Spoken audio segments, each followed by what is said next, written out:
Yeah, well, that question of legitimacy is really at the heart of all of my research because I'm interested in w- who we define as being the legitimate players. What are the rules of those games? What kind of behavior is appropriate in that political arena? How that changes over time. Hey, my name is Ben Charland, and you're listening to What on Earth is Going On. That voice you just heard was that of Rachel or Rachel Laforest, Associate Professor at Queen's University in Policy Studies, and she's also the Director of the Masters of Public Administration program at that school. It's a really, really interesting chat we're going to have about public policy, about volunteerism and voluntary organizations, and perhaps most fascinatingly, the difference between Quebec and the rest of Canada, why those differences exist, how they may be changing, and what we're going to see in the future. Anyways, before we get to that, I've got to ask you the favor that I always do. If you like the show, please give it a like on Facebook or Twitter or Instagram.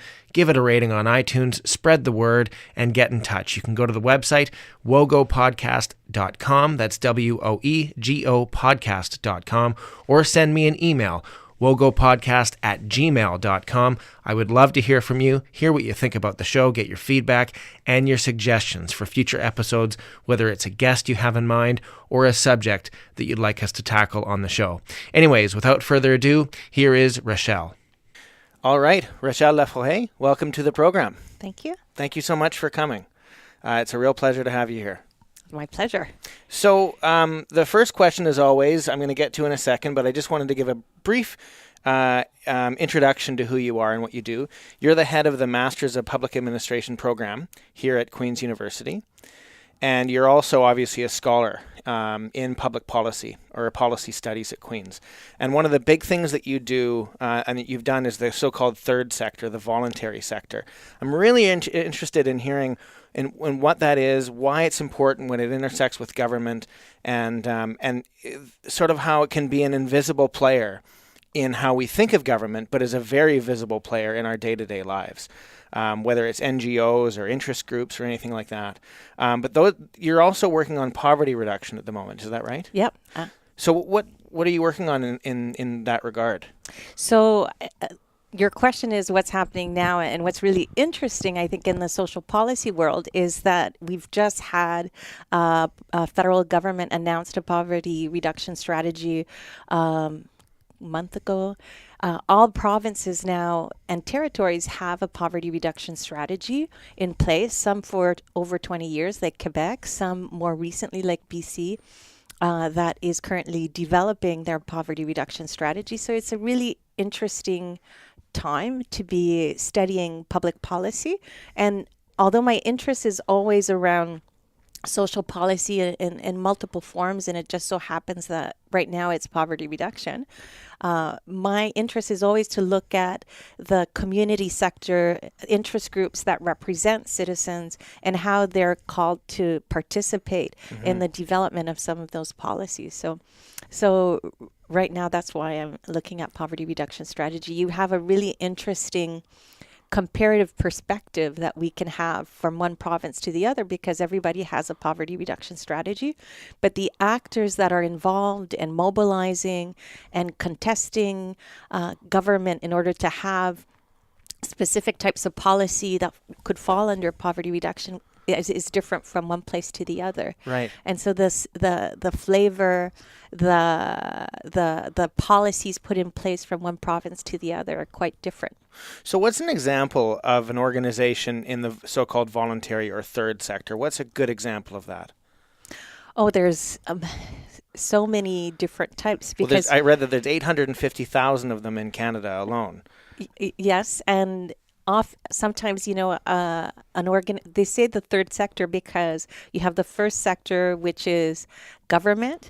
So the public sector, you have the private sector, and you have this third kind of loosey-goosey sector that has some professional organizations and interest groups and lobby groups and think tanks. But also within that sector, you can have like a neighborhood association, or you can have a knitting club or a book club. Right. That would fall within this civil society umbrella. Would charities fall into that as well? But charities would fall under that. Okay. And so they do fundraising for specific causes, but they are regulated differently because to be able to give a charitable uh, to be able to give a receipt in exchange for a charitable donation, you have to meet certain criteria to demonstrate that you're actually working in the public interest. So I imagine a lot of arts organizations would fit into that third sector as well. arts, sports. Right. Yeah. And also what we tend to forget, and I thought your questions at the beginning were really on point. What we tend to forget is that these community groups are also often at the forefront of service delivery. Right. Right. So government implements policies, big picture policy, but it is community groups in communities that deliver, mental health and addictions services, that deliver food, shelters, homeless shelters, food banks. All of those organizations are really important on the ground and have a huge impact on quality of life and on often the more marginalized members of community. So do you think that so-called third sector right now is rising or diminishing in terms of its influence? Is it in the ascendant? Has it peaked, or is it in decline? Where is it at? I mean, because it's such a diverse sector, you really have to start to think about different parts of the sector. So one of my huge areas of interest is advocacy and how organizations can sort of lobby and criticize government and try to influence government. That under the Harper government was very difficult. Groups that tend to do advocacy were delegitimized. It was seen as special interest groups that are there only to defend their own particular interests. Right. So we weren't really thinking about these groups as recognizing that they had an important, valuable role to play in democracy. Rather, we were criticizing how they were trying to influence government. That has changed. I think more and more the way that governments make policy, they recognize that they have to make policy in a way that reflects individual needs and individual realities. So they recognize the importance of lived experience as an important input into the policy process. So when I was doing my field work on poverty reduction from March to April, I did over 75 interviews across Canada with community groups in poverty reduction. And what was really exciting from an advocacy perspective is that all governments were recognizing the importance of lived experience and making sure that these more marginalized voices in the community were participating in the consultations and in the decision-making process. So to me, that's a shift. It's a positive shift and rebalancing of that power dynamic between government and the nonprofit sector. If you look at organizations that deliver services, I think that there have been increasingly constraints placed on the groups that are providing services. Governments are cutting. They're trying to impose a lot of measurements and make sure that the money is being spent well and that we're reporting back on where the money goes and what impact we're having on community. Each of these questions, each of these issues imposes new layers on community groups that are often at the forefront. And they have to they have to do the reporting, and they have to deliver the services. So I think there's less resources to go around. Their organizational environment is more and more constrained, and as a result of some of these pressures. If you look at charities, these organizations that raise money for causes, under the Harper government, there was quite a restricting of charitable organizations and rules and regulations. That has changed under the current Liberal federal government. They got rid of all the audits on charities. And so I think, it's a better organizational environment. The Senate has been looking at how they can improve the regulatory framework to make life easier for charities. So there we see kind of a shift. And then an interesting area that is around social enterprises. So I'm from Quebec. Part of the reason that I study community groups is that they're really important and powerful in Quebec politics. And we can talk about how Quebec is different from any other province, because it's an interesting conversation to be had there. But I forgot what it's Social enterprises. social enterprise. Yeah. Yes, social economy, social enterprises is a growing field because because of these financial constraints, government want to encourage organizations coming from the community that are able to deliver services, but under a self-sufficiency model. So we're seeing new funding mechanisms being put in place, social impact bonds, social financing mechanisms, which are all ways to encourage these community groups to continue to deliver services, but without necessarily having that financial burden that government has. Yeah, there was in the fall economic update for the year 2018. Bill Morneau, the finance minister, announced a huge new package regarding social enterprise. And I don't remember where the article was. Maybe it was the Globe and Mail said that this was essentially a new form of capitalism, which might be maybe overshooting the mark a little bit. Yeah. But certainly there's a lot of excitement about a social enterprise. And correct me if I'm wrong, but essentially the idea is that you can have a company whose goal is to, say, do better for the environment or educate people about the way the world works or to make the world a better place, but you can still make a profit while you do that. You don't have to be a non-for-profit if you're a social enterprise. It is possible to gain a benefit as a company and as private individuals, as well as pursue another goal at the same time. I do. There was something interesting that you just said, and I think you're echoing the book that you wrote, which is called Voluntary Sector Organizations in the State. Yeah. And one thing you say in there, right in the introduction, is that in the 1990s and the early 90s, government essentially offloaded responsibility onto non-for-profits and onto this third sector at the same time as they increased expectations of that third sector. So they reduced funding, they offloaded responsibility, and they expected even more of them than there was expected before. And that expectation seems to have increased. And I think a lot of scholars of government and public policy today would say that government is being hollowed out, and the expectation of social good is now falling on this sort of third sector, which is underfunded, underappreciated, and often demonized by those who believe in obviously believe in capitalism and think that everything should be made efficient and governed by the invisible hand. And I'm really keen on talking more about that and just how our society is changing through time.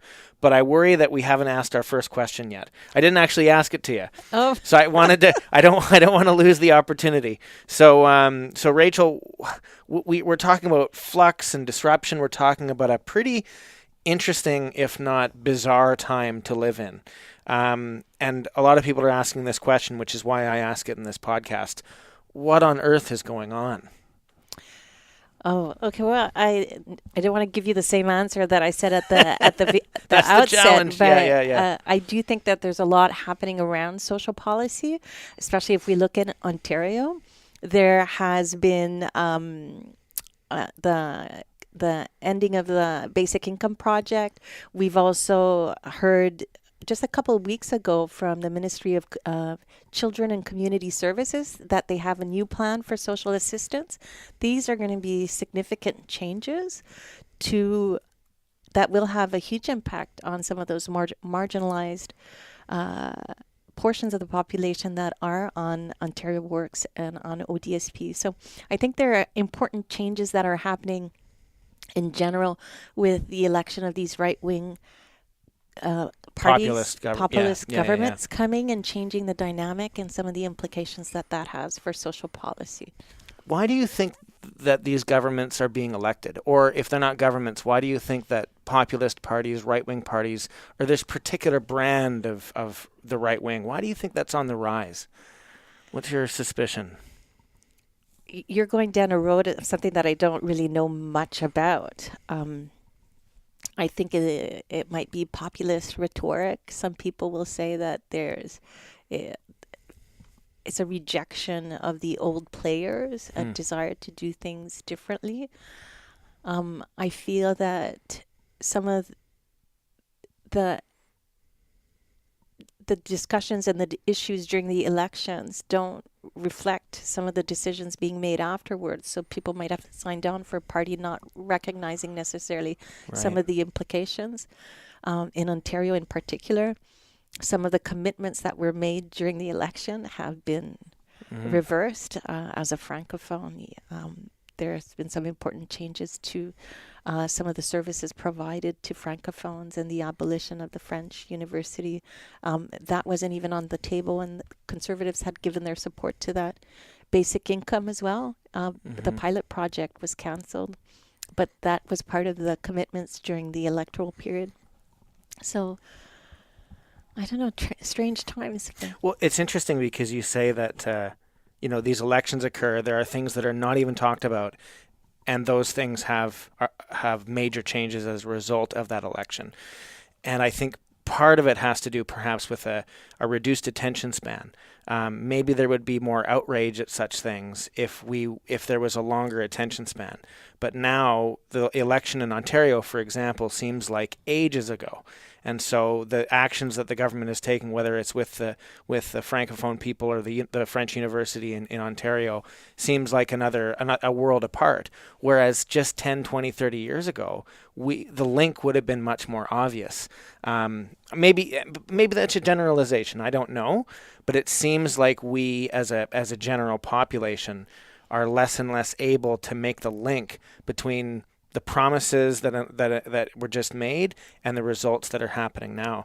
And perhaps that's maybe part and parcel with the sort of cynicism of politics, that, well, politicians are going to lie anyways and make bold and false promises anyways. So are we really that surprised when something turns out differently? Yeah, I think those are good points that you made. There's important changes happening inside as a public policy prof, and having some students, previous alumni working in these governments, there's some important changes happening inside as well, because what's influencing the politicians now, it's not necessarily advice coming from the civil service. Anybody can try to influence a government through a tweet or through social media. And so the ideas that sometimes seem to come from nowhere and are maybe not provided by the civil service in terms of the advice, the usual chain of command. And I also think that there's a growing politicization of the public service. So you have the arm of the public service that are experts in the field and are there to give neutral advice, but increasingly there's political staffers that provide more political spin, and they've become more and more influential. So those changes internally are happening. What we're seeing in Ontario after the Conservative government got elected, there were a lot of high-placed civil servants that were called to report back on some of the recommendations that they had made to the previous government. That is usually behind closed doors, but there's like a questioning of the legitimacy of the advice being provided by the public service. So these are things that I also think have an impact on how governments go about making decisions that are often unknown or unseen. Well, it's an interesting growth that has occurred in Western democracies, so to speak. Not just the Westminster system, so that would be Australia, Great Britain, Canada, so forth, but even in the United States, in the American democratic model, you have this incredible growth of the civil service or the public service. And it has become, even if it's not written in any constitution, it's become a pillar of government and something that is continuous between elections. And I think most people would argue, or most people who look at liberal democracy as a good thing would say, this is good. It provides us with continuity. And it's a check against so-called mob rule, if we're going to call it that, or so-called populism, right? If every 4 years there's a new government and everything changes, well, we're quickly going to descend into chaos. And so we need these pillars that can bridge us between those times. And the public service is one of them. Another one would be, say, a central bank in a country, which is a little bit insulated from political decision-making. But it looks, and you just used this key word, which I think is legitimacy. And it seems that these institutions are losing legitimacy, at least in the eyes of the general public, because they're not elected, right? Public services are obviously not elected, and we wouldn't want them to be. Yeah. They're career civil servants who have gone into it and who are experts in their field. But of course, because they're not elected, people think that they have their own agenda. And you could say that about judges and courts and the central bank and all of these different institutions that are upholding the order. And people now seem, out of almost nowhere, to want to just tear it down, whether because of blame for the problems that have come before, if it's the recession or whatever, or just this shorter attention span and the non-appreciation of how important it is to have someone who's been doing this work for 20, 30, 40 years to be the continuous persona of government over that time, or behind the scenes. Yeah, well, that question of legitimacy is really at the heart of all of my research, because I'm interested in who we define as being the legitimate players. What are the rules of those games? Right. What kind of behavior is appropriate in that political arena, how that changes over time. So by looking at public consultations and looking at community groups who are invited to the table, there's some invited, some that aren't invited, and that changes over time. And it tells you a lot about some of these credibility, legitimacy issues, and it influences the results, the outcomes. Right. That's fascinating, because if you apply this question of legitimacy to the third sector, to volunteer organizations, it's obvious. I mean, if the government has to listen to a group for special interests or a group of special interests, well, it can't listen to all 850,000 of them that exist in Canada. It has to pick and choose. Yep. Well, they're going to pick and choose the ones that are more legitimate or more representative. But a community organization can be just as legitimate as UNESCO or or Amnesty International. It's just legitimate for a much smaller sphere. How in the third sector, in volunteer organizations or the voluntary sector, how is legitimacy? How is it acted upon? How is it noticed? How is it built up? Well, I think in many ways, legitimacy are signals that are sent, right? So I do think that there's a lot of variation in terms of who's invited, because you can have a consultation behind closed doors with only some key players. You can have an open consultation where everyone can participate, or you can have an open consultation where the individual citizen can participate on his own, or where only interest groups are invited, or groups that represent particular positions. So I think there's a lot of variability, and organizations pick up on those signals. They pick up on who's invited and who's excluded, and often they try to behave in a way to secure that legitimacy. So they read their institutional context. They try to seize opportunities and present themselves. And one of the things that I like to look at is the discourse, how they label themselves, how they position themselves in that context. It tells you a lot about some of those signals. So there's been a growing professionalization, I would say, of the third sector writ large, because this professionalization was accompanied by this push towards service delivery. And is tied to a delegitimacy of advocacy. So those groups that were advocating were seen as protesters, disruptors. They weren't invited to the table.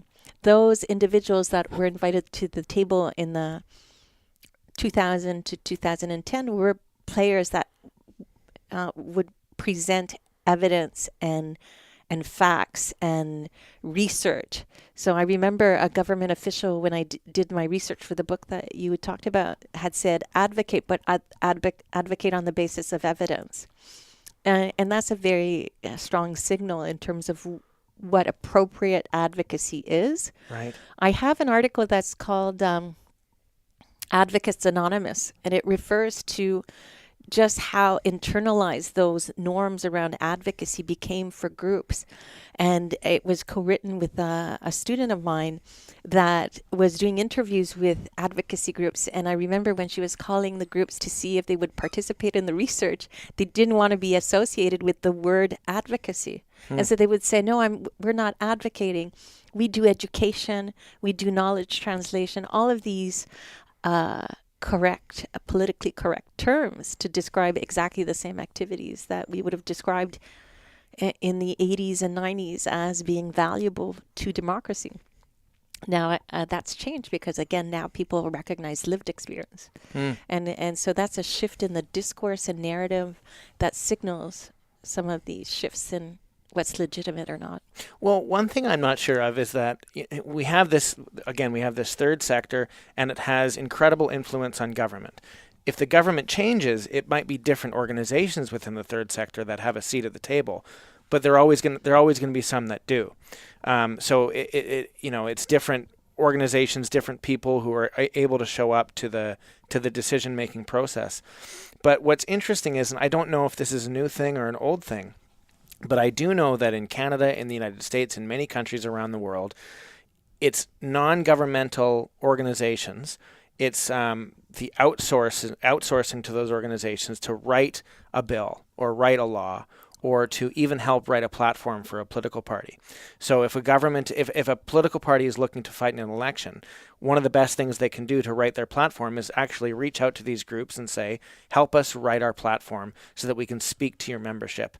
This is the role of special interests in government. And then once they get elected, help us write the bill. Because frankly, the political staffers and the public servants might seem hollowed out and incapable of doing it. Or if they are capable of doing it, there are many political parties and governments who would rather do it the way of their organizations or special interests. So this might be the other side of the coin.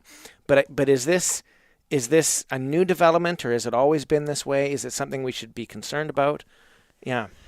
I don't think that's the Canadian case. I think governments have an obligation to meet with different stakeholders, and being on a stakeholder side, as I told you, I'm an elected official. As a stakeholder, I have lobbied government, and so you get invited and you get the capacity to influence government regardless of whether you are from an organization that is seen as legitimate or not. Everybody has the equal opportunity. I don't think that I don't think our system is politicized to that extreme where you have special interest groups that are behind the scenes, but writing legislation. So I think you can't just pick and choose those that share the same political stripes. Right. Some might get a little more resources, but you can't ignore the other players as well. So I wanted to shift gears a bit and talk about this age of disruption, the age of flux that we're living in.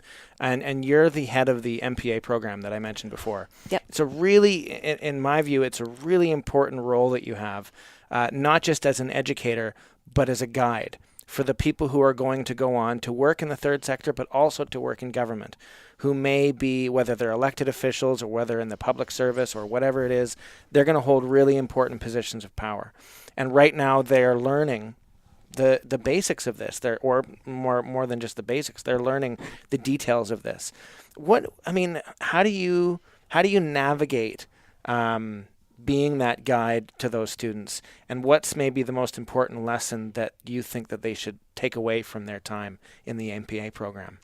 The MPA program is a really neat program because we have students from over 20 different disciplines that come to do their masters. So it's an incredibly diverse place. We try to be really at the cutting edge of curriculum development. So we have redesigned our curriculum to be competency-based. So we teach strategic awareness, learning to read your environment, know kind of political, how to navigate government. We teach analytical thinking. How can you bring different disciplines, economics, statistics, political science, sociology, to bear on a problem? So how can you integrate these different perspectives together? We try to teach teamwork, not just by throwing students in a team, but actually explicitly teaching them what they bring to the table as a team player, right, and how to work together and set out your expectations for your team, how to call out your team members when they're not fully contributing, for example. And communication, really important. How do you communicate through briefing notes and visual communication concepts that are complex, but to the ordinary citizen, to a variety of audiences without getting lost in the jargon? So our program does that. I think we do it effectively. We do it creatively. We have we give the students when they come in a personality test, and then they're able to see sort of how they work in a team. Which personality test, if you don't mind me asking? The DISC profile. Okay. And part of the reason that we use the DISC profile is that HR at Queen's uses the DISC profile. And then we constitute teams based on those profiles so that you're specifically working with different people. Because the value in the public sector of different perspectives to come to bear to a problem, the value of being challenged on your assumptions by your colleagues is so important. So we do that really quite specifically, and they work over the team, and then they're accountable at the end in a 360 kind of platform with their colleagues on how they were themselves a member of that team. And we try to prepare them for their workplace to be able to have self-reflection in terms of their individual contribution to policymaking, to some of this analytical thinking.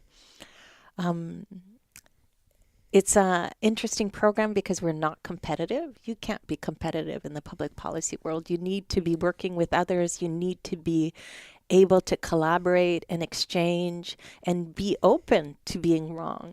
And so that's implicitly built into our program. Our students, they come in for a year, but they become very, very tight because of the high intensity teamwork that they have to do in the program. It's fascinating because collaboration is a skill that definitely can be learned, should be learned, but is often not taught. Yep. Not just in university, but in high school, and not just in those two places, but in your actual work day-to-day, sitting behind a desk or whatever job you're doing. Teamwork and collaboration is often something that we take for granted, rather than understanding that it is a skill, and a perishable skill at that. And if you're not practicing teamwork and collaboration, it's probably going to fade from your ability to do that. What do you think is the greatest challenge today as an educator of people doing public policy, public administration? What's the biggest obstacle? To the teaching? To the teaching, I mean, but which implicitly, I guess, also means to the students. But yeah. Yeah, well, as I was saying before we got on air, is that I wear a couple of hats, and one of my hats is I'm a school board trustee. So I evolve in the education environment, and I'm lucky because I get a chance to see what's happening in elementary schools, high schools in terms of education. I think the biggest challenge we have at the university level is we're not really well versed in educational perspectives and education ways to pull out some of these soft skills and to teach these in our curriculum. So a lot of my inspiration comes from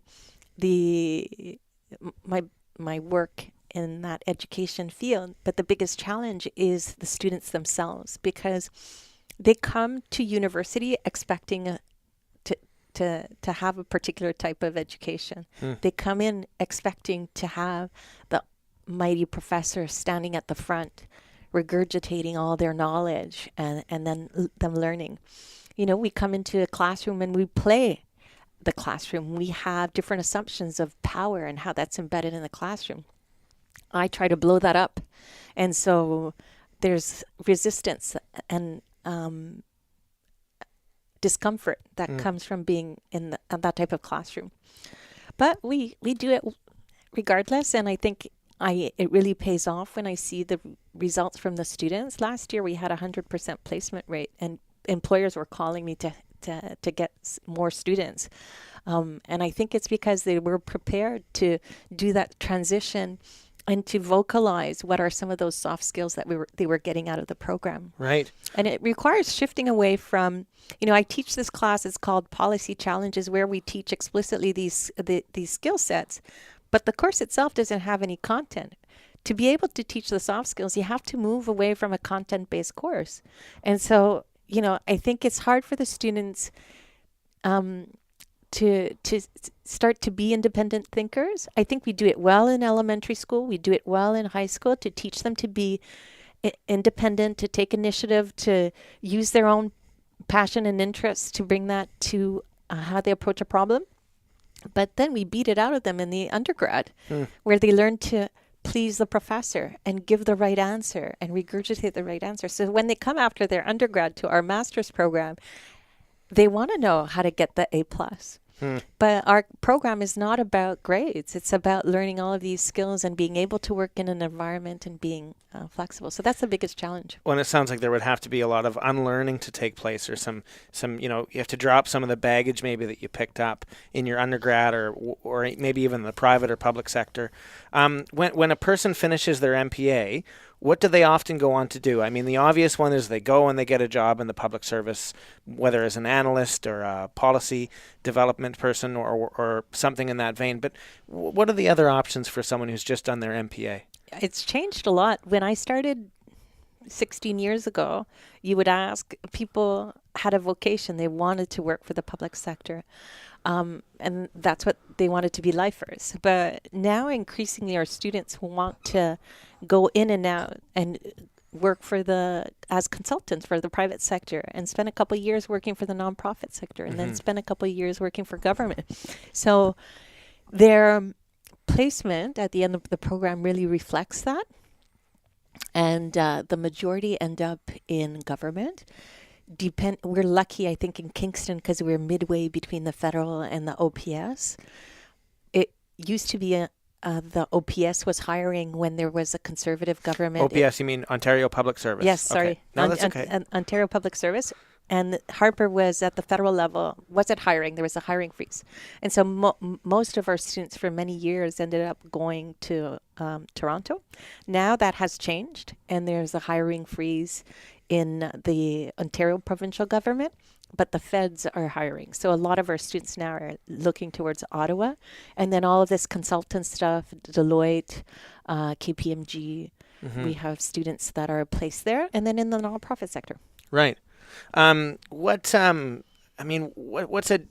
dream of an MPA student? Like when they're in the program, is there a dream that they might have at the beginning of the program, and then will that change at the end of what they might want to accomplish? I mean, you just said a couple of things that before they wanted to go into government, now they want to, dive back and forth. But is there a bigger picture through line to what they want out of it? Do they want to change the world? Do they want to gain some kudos for some project that they worked on? I mean, what's the big achievement you could make in your life after doing an MPA? Biggest achievement? Not biggest achievement. Like what are you setting out to go achieve? Yeah. Just as they're diverse when they come in, they're diverse when they come out. We have currently 2 federal MPs that are alumni. There's currently 3 municipal councillors that are alumni of the MPA program. So some go into politics, some prefer the political side and are political staffers, and they feel that they can really affect change. I have students that are working at the municipal level, and they feel that that's the most concrete operational level for them. And then there's some people that are like big picture. They're working for global affairs in the federal government, and they're into diplomacy and international relations. And there's such a variety. It's hard to say, but one of the things that I'm most proud of our program is that we do experiential learning. So we take the students out into the community. Our orientation is an orientation to Kingston as a policy arena. And so we take their students to meet the mayor and to meet the chief administrative officer and to meet community groups, private sector groups. And then we do the same thing in Toronto, and then we do the same thing after in Ottawa, and then we go to Washington and we meet the IMF and the World Bank and the Canadian Embassy, so that I think students get blown away by just everything that they can do with this type of degree. I mean, the chief of police, Angie McNeely, is one of our MPA grads. So you can work in the police force. You can work for transport. You can work in Indigenous communities. There's just so much that you can do with this degree. Well, and there are vastly different levels of policy development and implementation. I mean, you just mentioned several, whether it's the IMF and the World Banks or international trade, this huge umbrella that we often forget, that often operates behind the lines. But is very much present in our lives. There's the national, there's the provincial, there's the local, and then there's even the sublocal. There's all kinds of different arenas, as you say, to use that word, for policy and public policy to be developed, and where you need administrators and team workers to make sure that things happen. Which is kind of a segue to the next question, which is about Quebec. Yep. You mentioned Quebec at the beginning and how it can be different or seen as a good comparison for the rest of Canada or for indeed the rest of the world. And when we talk about different levels of government, clearly we're talking about Quebec, but there's a way that things are done differently there, which we can learn from, say, in Ontario or, again, the rest of Canada. First of all, what is it that separates Quebec other than language and culture? And second, what's the most we can learn from that? I think if you go back into the history of Quebec, the 60s were a really pivotal moment of coming out of a dark time where levels of poverty comparative to Canada were in other provinces were through the roof, where a lot of the elite positions, the doctors, the lawyers, were all Anglophones. And so a sense of, strong disparity in terms of power, and also like a strong presence of church, which was really, really powerful in particularly remote communities. So a decision to separate church from state, and a lot of the debates that Quebec goes through, I think, can bring us back to that moment. If you look at reasonable accommodation, for example, if you look at some of the debates that are happening around religious insignia that people are I think that's the word, that comes back to this separation of church and state, and a discomfort with any kind of religious symbols in the public arena, in the, where those public decisions are being made. That's one part. Education was really big to get, to redress some of those power dynamics. And so accessibility to education, lower tuitions over, the past 30 years, even maybe 10 years ago, there was a big strike in Quebec. And my colleague said, come and explain to us why they're mobilizing so long and so hard in Quebec when their tuition fees are already lower. And I remember Maclean's had a devastating article where they were saying, why are they complaining? Because the increase in tuition is only the cost of a coffee per day. And I did my presentation and I told my colleagues, I said, you have to look at this through like a mathematical equation. So a BA and a MA for you equals BMW. You're investing in your own future so that you can have a better salary and better kind of life conditions. But in Quebec, the mathematical equation isn't the same. An MA, a BA, and an MA gives you a collective good. It's better for the entire society.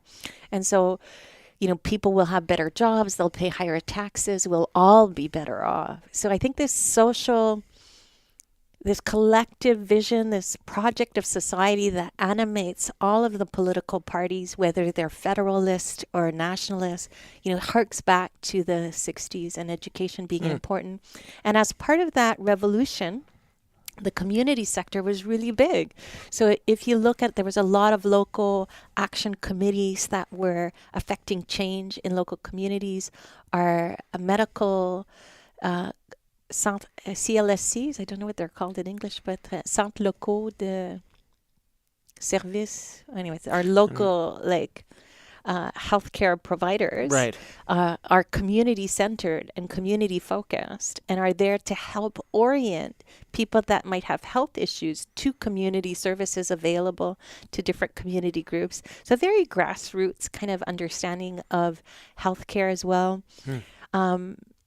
Social economy is really big. Like they have now a really strong daycare system in Quebec, and they've been able significantly to bring kids out of poverty since it was established in 1996.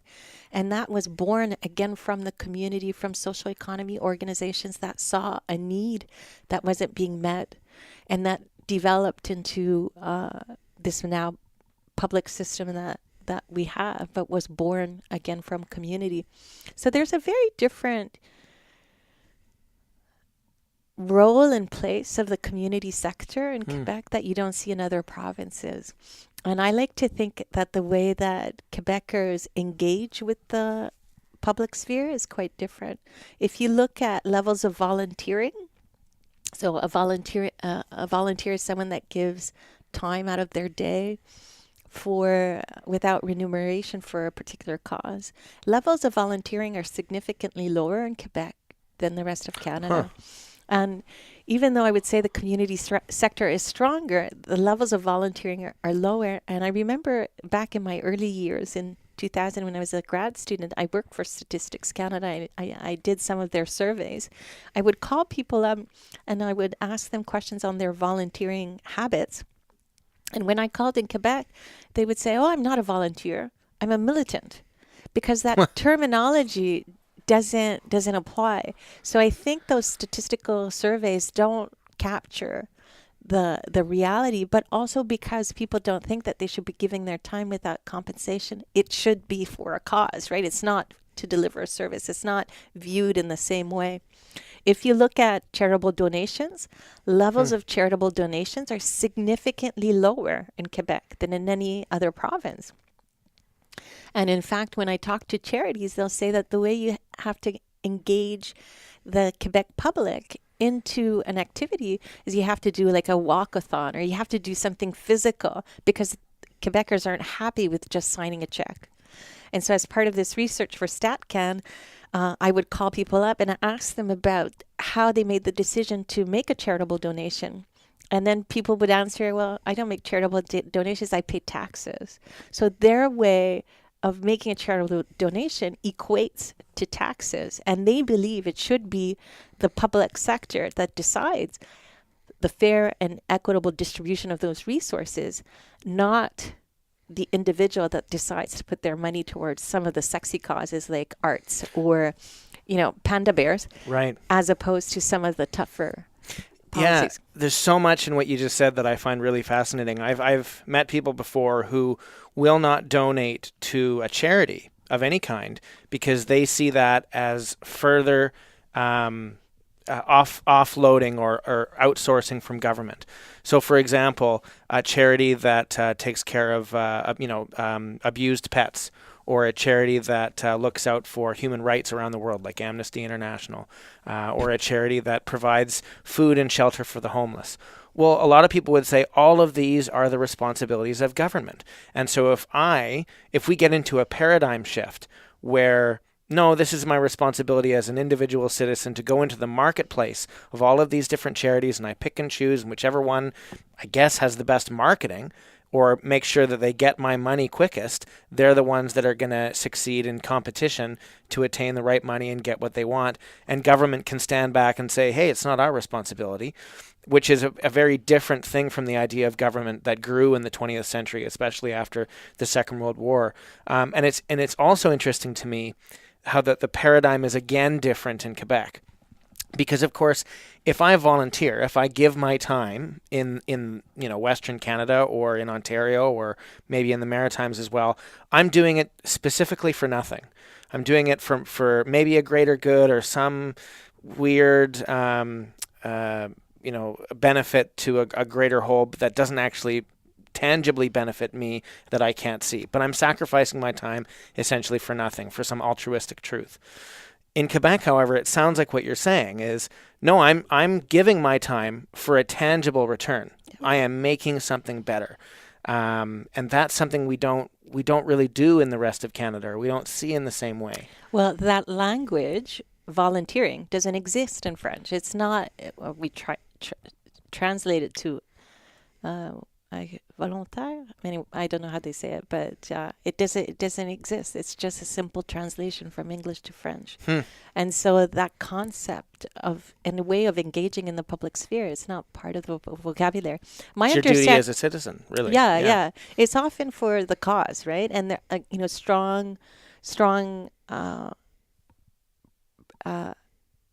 a strong emphasis on the more marginalized parts of society. But that's true for France as well. If you compare France dynamics and how they engage, it's a very francophone perspective.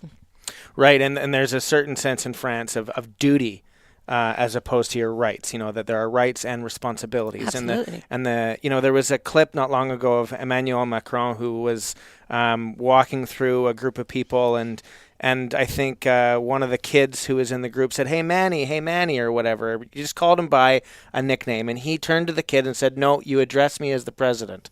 And, for a North American, if we were to see a president or a prime minister do something like that, maybe not the current United States president because he can't do he's, Teflon. But, a normal Western leader, we would just go nuts if someone did something like that, to have the arrogance to say, you address me as such and such. But in France, it was taken as, no, he is in the office of president, and he is doing his job to show what responsibility and duty is on the part of the people. There is a certain trope in French culture, which is you can call upon people's what is expected of them. JFK's speech was, ask not what your country can do for you, but what you can do for your country, was seen as novel in American and North American culture, but for a French person, that's obvious. It's all about your duty and responsibility. But this is a fascinating conversation because it makes me wonder, what can we outside of Quebec learn from this different paradigm, or can we learn anything? Are we too caught up in the market-based language of competition and in order to move on from it? Well, I think you're hitting a really important point, this marketization, right? And it's tied to everything that we talked about in the first part of our conversation around how we value the community sector and the role that it plays. And I talked to you about the professionalization of the voluntary sector, which is tied to this marketization process. As they come up to take more responsibility for service delivery, we ask them to behave in a way that's kind of market driven, or and so we don't value the distinction between that democratic kind of social dimension to the type of work that they're doing. They become essentially providers of services, really not very different than a private organization that would be delivering the same services. Right. In Quebec, there's always been this protection and recognition of the important democratic value that these organizations bring to the public policy debate and discourse. Right. And I think that's true to a lot of corporatist countries, to a lot of countries where decisions are made in collaboration, and a lot of social democratic countries. So you see this in the Nordic countries, you'll see it in Sweden, and there's this protection and recognition of the important advocacy role and democratic role that these groups play. Well, and also I think that the first sector of government, or just the public sector writ large, is fundamentally different from the private business enterprise sector of society. And I think that the more our language flattens the distinction, the more at risk we are of losing the public sector. And by what I mean by that is, for example, we don't talk often in the discourse, in the public parlance, about citizens. We often talk about taxpayers.